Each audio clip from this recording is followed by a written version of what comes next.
Hello my dears, कैसे हैं आप सब। उम्मीद है आप सभी अच्छे होंगे। मैं आपका टीचर रोहित धीमान आज आपके लिए लेकर आया हूँ ये most important information. Class 12th और क्लास 11th एग्रीकल्चर बोर्ड का रिज़ल्ट आ चुका है और रिज़ल्ट आने के बाद बहुत सारे बच्चों को ये प्रॉब्लम फेस हो रही है। जो मैंने यहाँ पर मेंशन की है, मुख्य 3 समस्याएं हैं। सबसे पहली है, रिजल्ट देखने के बाद कुछ बच्चों के मार्क्स कम रह गए हैं, मार्क्स कम आए हुए हैं। नंबर 2 कि बच्चे फेल हो गए हैं, जो भी बच्चा ऐसा जो इस कैटेगरी में आता है फेल वाली में। और तीसरा है कि फेल होने नहीं चाहिए थे लेकिन फिर भी फेल हैं एक सब्जेक्ट में या 2 सब्जेक्ट में। तो ऐसे में आपको क्या करना है, देखिए, अगर आपके मार्क्स कम आ जाते हैं, आपको लग रहा है कि मेरे मार्क्स कम हैं और आगे आने वाली अगर कहीं मेरिट बेस पर एडमिशन होना है या फिर मेरिट बेस परीक्षा है उसमें आप पीछे रह जाओगे, तो आपको इसी साल एक और मौका दिया जाता है बोर्ड के द्वारा कि आप दोबारा परीक्षा देकर अपने उस पर्टिकुलर सब्जेक्ट में जिसमें आपके मार्क्स कम आए हुए हैं मार्क्स बढ़वा सकते हैं। इस परीक्षा को कहा जाता है इम्प्रूवमेंट परीक्षा, इम्प्रूवमेंट एग्जाम।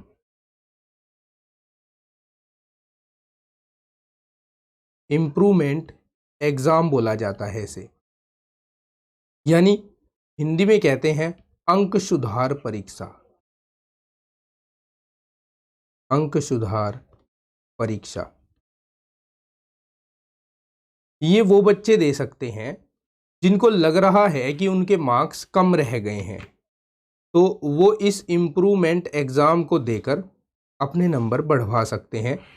हाँ, लेकिन इसमें कुछ रूल्स होते हैं, वो रूल्स मैं आपको अभी बताऊंगा। रूल नंबर 1 होता है, देखिए, जब आप दोबारा परीक्षा दोगे तो उसमें अगर आपके मार्क्स पहले दी गई परीक्षा से अधिक आते हैं तो आपकी जो नई मार्कशीट बनकर वहां से आएगी बोर्ड से, उसमें वो नए वाले मार्क्स जो बढ़े हुए हैं वो ही आएंगे। मान लीजिए कि आपका एक सब्जेक्ट है जैसे कि मैथमेटिक्स है, मैथ्स में आपके नंबर कम रह गए हैं और आपको दोबारा परीक्षा देनी है उसकी, यानी अंक सुधार परीक्षा देनी है। सपोज दैट आपके नंबर रह गए थे इसमें 30 और आपको लग रहा है कि 30 नंबर कम है। आपने इम्प्रूवमेंट एग्जाम दिया, इम्प्रूवमेंट एग्जाम में आपने अच्छा किया वहाँ पर और मेहनत करके आप इसमें 40 से 42 नंबर या 45 नंबर या 50 भी आए तो ये ले आए हो, तो आपकी जो न्यू मार्कशीट आएगी वहाँ से जो नया रिजल्ट आएगा उसमें मैथ के ये 42 नंबर ही लिखे हुए आएंगे।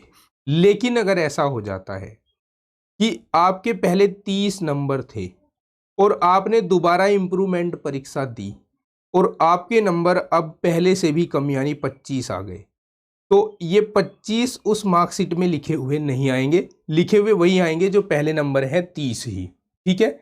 लेकिन बस यहाँ नुकसान आपका क्या होगा कि आपने इम्प्रूवमेंट एग्जाम देने के लिए जो बोर्ड की फीस दी थी लगभग 500 से 550 रुपये पर सब्जेक्ट, वो आपको वापस नहीं मिलेगी, वो रिफंडेबल नहीं होगी।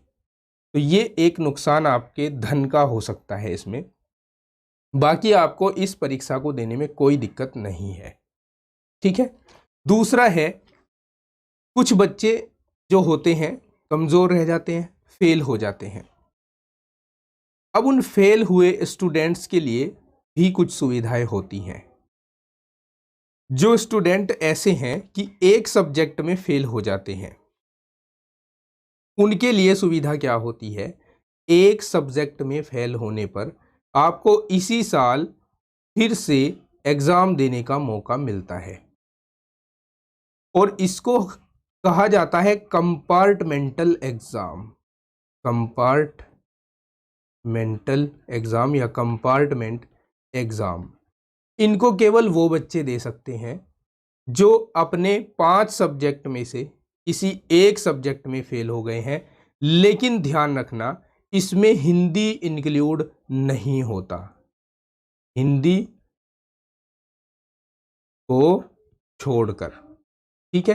हिंदी में जो फेल होता है उसको फेल ही माना जाता है, ठीक है, यूपी बोर्ड में। ओके, तो हिंदी को छोड़कर बाकी बचे आपके जो सब्जेक्ट हैं, अगर कोई बच्चा उसमें एक सब्जेक्ट में फेल है तो वो इसी साल कंपार्टमेंटल एग्जाम देता है, और इसी साल उसको अगर उसने बेहतर कर दिया और पहले से अधिक अंक ले आया तो पास आउट कर दिया जाता है। अब बात करते हैं थर्ड की।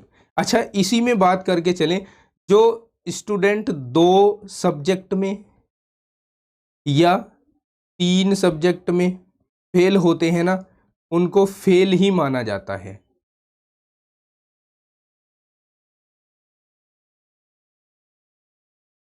उन्हें फेल ही माना जाएगा और उन्हें दोबारा कक्षा 12 में एडमिशन लेकर पढ़ाई करके पूरे साल तब दोबारा से एग्जाम को क्लियर करना होता है, ठीक है। तो ये हो गई फेल की इंफॉर्मेशन। अपॉर्चुनिटी किसके पास है? जो एक सब्जेक्ट में रह गया है। उसके बाद कुछ बच्चों की कंप्लेन यह भी होती है कि सर मैं फेल नहीं होना चाहिए था मुझे, मैंने एग्ज़ाम में तो आंसर बुक में खूब लिखा था, मैंने सही लिखा था, मैंने ढंग से लिखा था, लेकिन फिर भी मेरे मार्क्स कम आ गए हैं या मैं फेल हो गया हूँ, तो मुझे क्या करना चाहिए जिससे मेरा ये साल बर्बाद न हो। तो उसके लिए मैं बता दूं, अगर किसी स्टूडेंट को ऐसा लग रहा है कि मैं इस सब्जेक्ट में फेल नहीं होना चाहिए था, मैंने अच्छा किया था लेकिन फिर भी मैं फेल हो गया हूं या मेरे नंबर कम आ गए हैं, तो वो बोर्ड को चैलेंज कर सकता है एक स्कूटनी के माध्यम से। एक फॉर्म होता है स्कूटनी नाम से, आप इसको भर सकते हैं, कॉलेज के माध्यम से भरा जाता है। और स्कूटनी में लगभग आपको 500 से 550 रुपए की फीस जमा करनी पड़ सकती है बोर्ड की, और उसके बाद आपकी कॉपी निकाली जाएगी और कॉपी निकालकर दोबारा चेक की जाएगी। अगर आपके मार्क्स कहीं पर छूट गए हैं, कोई मार्क्स जुड़ नहीं पाए हैं या कोई क्वेश्चन छूट गया है जिस पर मार्क्स देने रह गए हैं, तो उसको दोबारा से चेक किया जाएगा, रीचेक किया जाएगा, और जो फाइनली आपके नंबर होंगे वो उसमें सुधार करके मार्कशीट आपकी भेज दी जाएगी। तो ये 3 मेन प्रॉब्लम्स थी जो बच्चों को फेस होती हैं। इन तीनों के सॉल्यूशन मैंने आपको बता दिए हैं, ठीक है। स्कूटनी किसके लिए होती है?